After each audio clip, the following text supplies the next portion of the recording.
आप सभी को जय मसीह की। प्रियो, क्या आपने कभी सोचा है कि जीवन में जब कुछ भी बचा ना हो, जब आखिरी रोटी भी ख़त्म होने वाली हो और भूख से मरने की नौबत आ गई हो, तब परमेश्वर किस तरह से चमत्कार करता है, किस तरह से परमेश्वर आपके जीवन को बचा सकता है।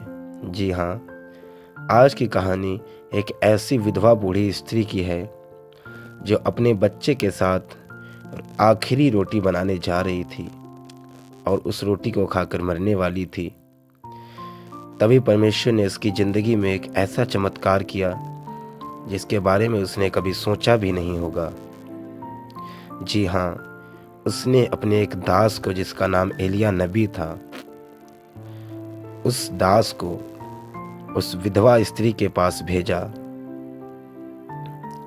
तो दोस्तों, इस कहानी में हम सुनेंगे कि क्या विधवा स्त्री एलिया की बात मानेगी या फिर वो भी अन्य लोगों की तरह जो इज़राइल में भूख और अकाल से मरने वाले थे, क्या इस आखिरी रोटी के साथ मर जाएगी। यहाँ पर बात सिर्फ बूढ़ी औरत की नहीं है, यहाँ पर बात है विश्वास की और आस्था की, और किस तरह से परमेश्वर विश्वास और आस्था के द्वारा चमत्कार करता है। ये बात उस समय की है जब इस्राएल पर राजा आहाब का राज्य था।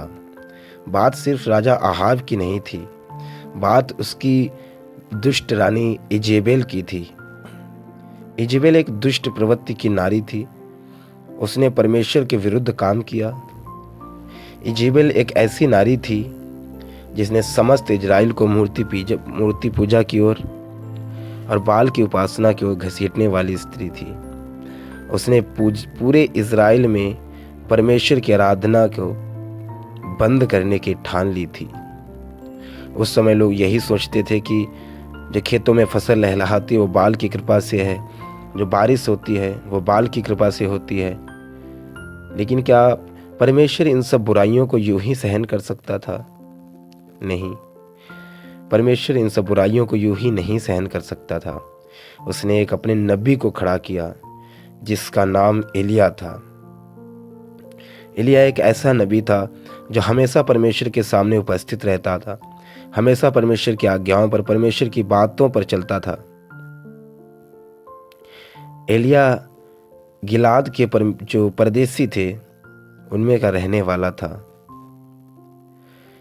तो दोस्तों, जब एलिया आहाब राजा के दरबार में गया और उसने दहाड़ कर एक भविष्यवाणी की, उसने कहा, इजराइल का परमेश्वर यहोवा जिसके सामने मैं उपस्थित रहता हूँ, उसके जीवन की शपथ, इन वर्षों में मेरे बिना कहे ना तो मेघ बरसेगा और ना ही ओस पड़ेगी। जब एलिया यह कह चुका था तो वहाँ के जो सब राजा थे और जो मंत्री जो थे, सारा दरबार हक्का बक्का रह गया, सुन्न रह गया। और जो रानी इजेबेल थी उसका चेहरा गुस्से से लाल पीला हो गया।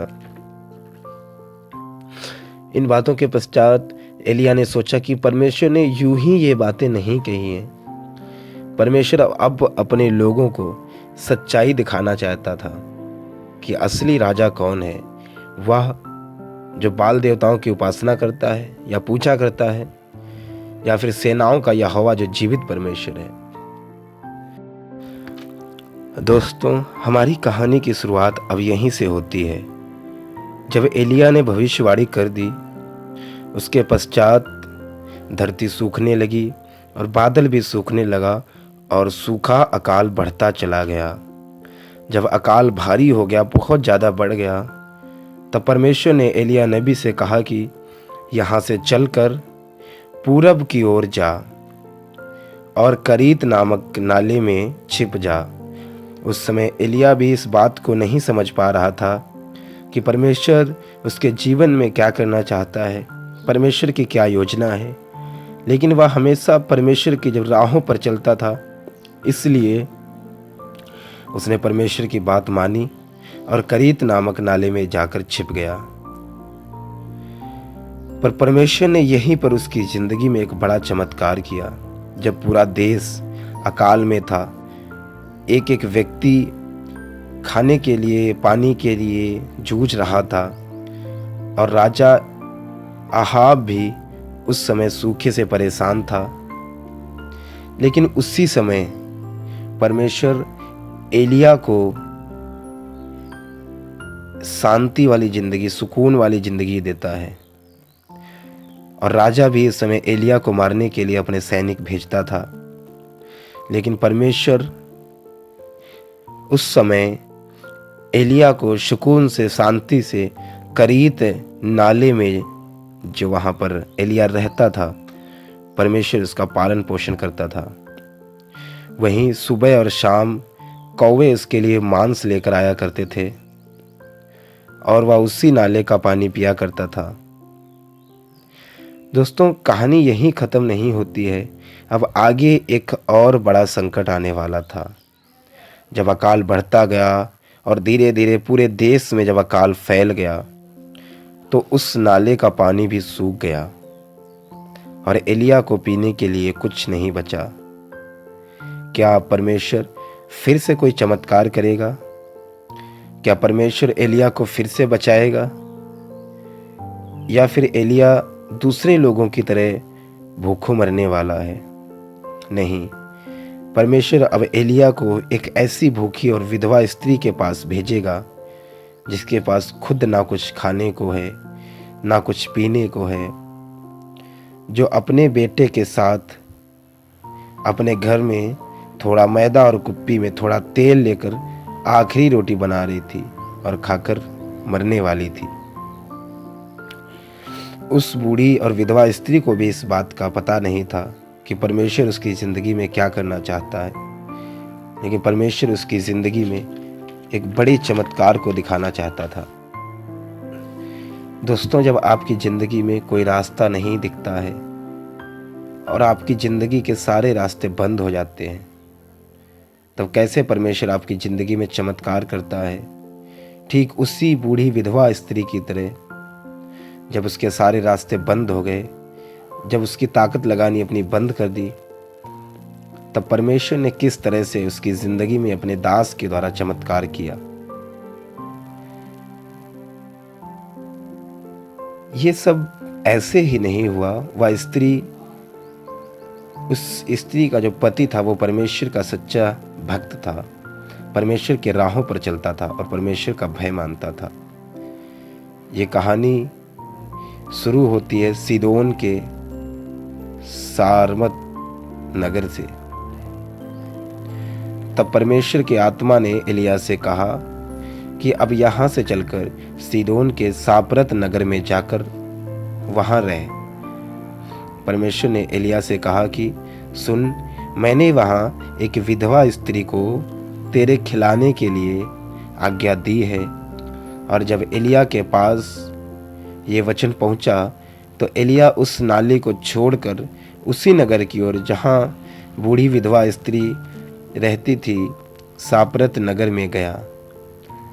जिस समय अकाल चारों ओर फैला था और लोग भूख प्यास से तड़प रहे थे और बाल देवता की उपासना कर रहे थे, बाल देवता से कह रहे थे कि पानी बरसा दे, बारिश करवा दे।